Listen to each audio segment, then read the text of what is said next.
عبادت کی مختلف قسمیں ہیں۔ ایک تو ہے کہ زبان سے عبادت ہے، یعنی زبانی عبادت ہے، اور عبادت کی دوسری قسم ہے جو دلی عبادت ہے،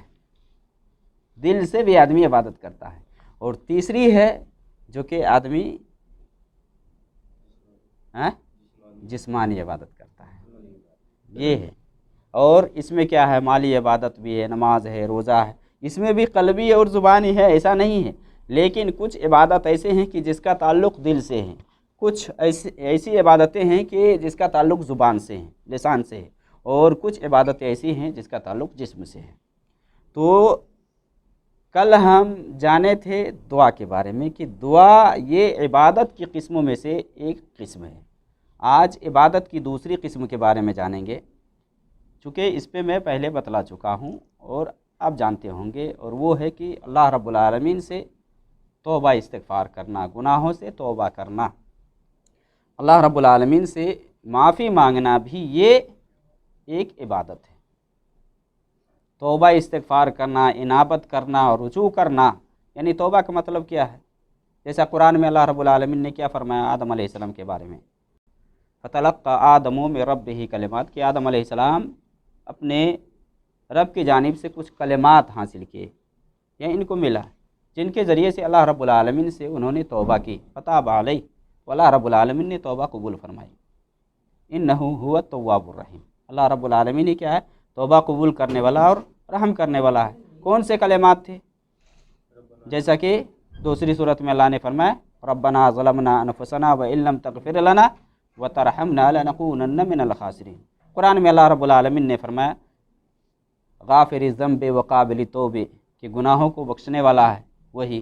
توبہ قبول کرنے والا ہے۔ تو توبہ کا مطلب ہے کہ بندہ سے اگر گناہ سرزد ہو جائے، خطا ہو جائے، تو بندہ اپنے رب سے رجوع کرے، اپنے رب سے معافی مانگے، اور ہر گناہ کے لیے توبہ یہ واجب ہے کہ آدمی کوئی بھی گناہ کرتا ہے تو اس پر وہ توبہ کرے۔ اللہ رب العالمین نے قرآن مقدس کے اندر فرمایا ہے وَتُوبُوا إِلَى اللَّهِ جَمِيعًا أَيُّهَا الْمُؤْمِنُونَ لَعَلَّكُمْ تُفْلِحُونَ، کہ اے ایمان والو تم سارے کے سارے اللہ رب العالمین سے توبہ کرو تاکہ تم کامیاب ہو جاؤ۔ کامیابی کے لیے ضروری ہے کہ آدمی سے گناہ ہوتا ہے تو آدمی توبہ کرے، اللہ سے معافی مانگے، اور نبی صلی اللہ علیہ وسلم کی بہت ساری حدیثوں میں ہے، ایک حدیث کے اندر جس میں آپ صلی اللہ علیہ وسلم نے فرمایا کہ اللہ کی قسم میں اللہ رب العالمین سے توبہ اور استغفار دن میں 70 سے بھی زائد مرتبہ کرتا ہوں، یا دوسری روایت کے اندر ہے کہ 100 مرتبہ کرتا ہوں۔ تو توبہ کے بارے میں ڈیٹیل میں بتلایا جا چکا ہے، یہاں یہ بتلانا مقصود ہے کہ توبہ بھی ایک عبادت ہے، کیونکہ اس سے بھی اللہ رب العالمین خوش ہوتا ہے۔ اللہ رب العالمین اپنے بندہ سے راضی ہوتا ہے جب بندہ توبہ کرتا ہے اللہ رب العالمین سے، جیسا کہ نبی صلی اللہ علیہ وسلم کی صحیح مسلم کی وہ حدیث ہے کہ للہ اشد فرحا بتوبۃ عبدہ حین یتوب الیہ، کہ جب بندہ اپنے رب سے توبہ کرتا ہے تو اس شخص سے بھی زیادہ اللہ رب العالمین خوش ہوتا ہے، جو شخص کا سامان وغیرہ گم ہو جاتا ہے جنگل میں یا چٹیل میدان میں جانے کے بعد، یا اس کا جو اونٹ ہوتا ہے اونٹ گم ہو جاتا ہے، تو ملنے کے بعد کس طرح سے خوشی ہوتی ہے کہ جملہ پلٹ دیتا ہے کہ اللہ میں تیرا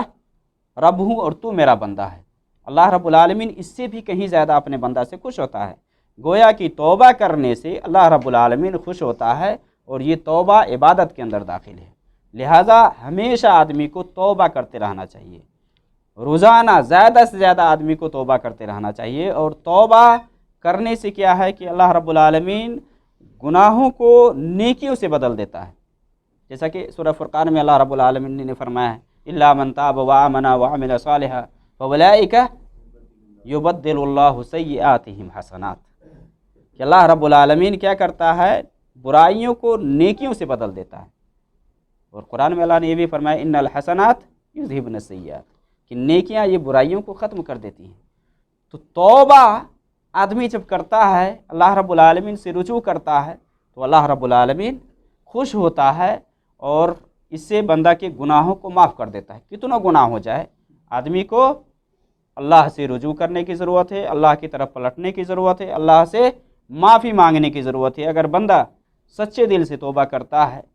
تو اللہ رب العالمین معاف کر دیتا ہے۔